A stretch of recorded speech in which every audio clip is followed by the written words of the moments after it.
Итак, друзья, мы находимся в великолепном высокогорье Нохчучу. И хочу вам показать прекрасные места, башенную архитектуру нашей родины. Целое поселение. Называется Кеноха. Это, кажется, на две части делится. Две части этого села.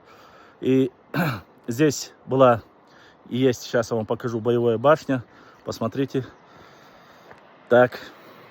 Итак, смотрите. Целый город маленький, поселение. Видите эту башню?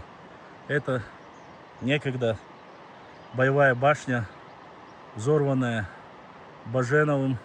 Генерал был такой российской армии. Зафиксирована нашим исследователем Акбулатовым. Он занимался паспортизацией. Смотрите. Видно всем, да? Посмотрите на великолепную кладку. Посмотрите на эти арки. Посмотрите. Видно, да?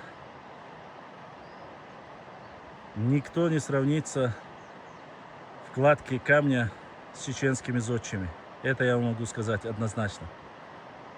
И самое интересное, что все эти башенные комплексы по предназначению использовались. И поэтому были уничтожены